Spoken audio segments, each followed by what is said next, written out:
नमस्कार। आज हम बात करेंगे ग्लोबल एटिकेट के बारे में।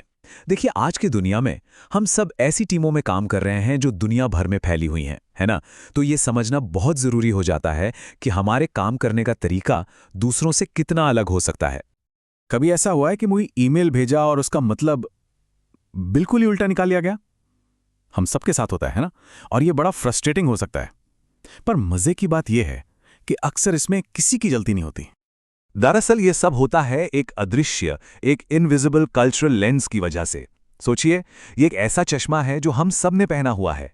यही चश्मा तय करता है कि हम दुनिया को कैसे देखते हैं, कैसे बात करते हैं, और हमें इसका पता तक नहीं चलता। तो चलिए इसी लेंस को थोड़ा समझने की कोशिश करते हैं। इस पहले हिस्से में हम यही जानेंगे कि आखिर वर्क प्लेस पर कल्चर का मतलब क्या होता है और कैसे ये हमारे हर छोटे बड़े काम पर असर डालता है। तो कल्चर है क्या? सीधे शब्दों में कहें तो ये किसी भी ग्रुप के अनकहे नियम हैं।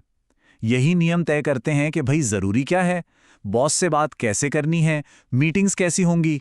ये किसी भी कंपनी का आप कह सकते एक अनलिखा ऑपरेटिंग सिस्टम है जो पर्दे के पीछे से सब कुछ कंट्रोल करता है। और ये बहुत अलग हो सकता है। जैसे वेस्टर्न कल्चर में लोग अक्सर सीधे पॉइंट पर आते हैं, कट टू द चीज़। वहीं कई ईस्टर्न कल्चर्स में बातचीत थोड़ी घुमा फिरा कर होती है, इनडायरेक्ट होती है, और पद का, हायरार्की का बहुत सम्मान होता है। देखिए, इसमें कुछ भी सही या गलत नहीं है, बस अलग है। तो सवाल ये है कि इन अंतरों को समझें कैसे। अच्छी बात यह है कि इसके लिए एक बहुत काम का फ्रेमवर्क है। चलिए इसे कल्चरल कोड कहते हैं। ये कोड हमें इन अदृश्य नियमों को डिकोड करने में, समझने में मदद करेगा। तो पहला कोड है पावर डिस्टेंस। अब ये सुनने में थोड़ा टेक्निकल लगता है, पर इसका मतलब बहुत सिंपल है। किसी कंपनी में लोग अपने बॉस और सीनियर्स को किस नज़र से देखते हैं? क्या बॉस का दरवाज़ा सबके लिए खुला है, या फिर वो किसी अलग ही ऊंचाई पर बैठे हैं जिनसे मिलना तक मुश्किल है? बस यही है पावर डिस्टेंस। जैसा कि यहां दिख रहा है, हाई पावर डिस्टेंस कल्चर्स में हायरार्की यानी पद का बहुत सम्मान होता है। बॉस के फैसलों पर सवाल उठाना तो सोचा भी नहीं जाता। वहीं दूसरी तरफ लो पावर डिस्टेंस वाले माहौल में बराबरी और खुलेपन का कल्चर होता है। वहां एक जूनियर भी अपने सीनियर को चैलेंज कर सकता है। हमारा अगला कोड है इंडिविजुअलिज्म वर्सेस कलेक्टिविज्म, यानी व्यक्तिवाद बनाम सामूहिकता। मतलब कामयाबी किसी एक इंसान की मानी जाती है या पूरी टीम की? ये एक सवाल वर्क प्लेस की पूरी डायनामिक्स को बदल सकता है। और इसे समझने का सबसे आसान तरीका है मैं बनाम हम। इंडिविजुअलिस्टिक कल्चर में पर्सनल अचीवमेंट की वाहवाही होती है, मैंने ये किया, जबकि कलेक्टिविस्टिक कल्चर में टीम की भलाई और टीम की सफलता सबसे ऊपर होती है, हमने ये किया। चलिए अब बात करते हैं अनसर्टेनिटी अवॉइडेंस की, यानी अनिश्चितता से बचाव। कुछ कल्चर्स ऐसे होते हैं जिन्हें नियम, प्लान्स, एकदम क्लियर स्ट्रक्चर बहुत पसंद होता है। उन्हें अनजान चीज़ों से, अनसर्टेनिटी से एक तरह की बेचैनी होती है। और वहीं दूसरी तरफ कुछ कल्चर ऐसे हैं जो अनिश्चितता में भी बिल्कुल कंफर्टेबल रहते हैं। तो इसका प्रैक्टिकल मतलब क्या हुआ? मतलब ये कि एक ही टीम मीटिंग में कुछ लोग चाहेंगे कि एकदम डिटेल्ड एजेंडा हो, सब कुछ पहले से तय हो, और वहीं दूसरे लोग शायद बिना किसी फिक्स प्लान के भी आइडियाज पर बात करने में ज्यादा खुश होंगे। अगला कोड है मैस्कुलिनिटी वर्सेस फेमिनिनिटी। अब ये नाम थोड़ा कंफ्यूजिंग हो सकता है, पर इसका मेल या फीमेल से कोई लेना देना नहीं है। ये समाज की वैल्यूज के बारे में है। क्या समाज में सक्सेस, कंपटीशन और मुखर होने को ज्यादा महत्व दिया जाता है, या फिर सहयोग, केयरिंग और क्वालिटी ऑफ लाइफ को?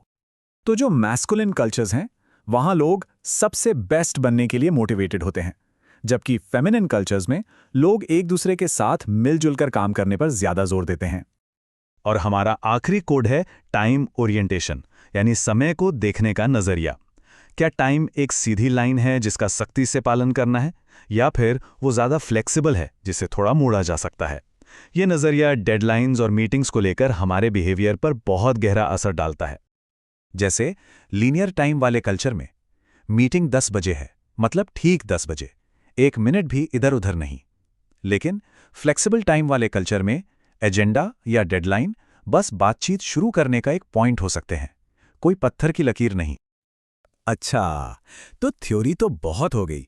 अब इस सारी जानकारी को असल जिंदगी में कैसे इस्तेमाल करें?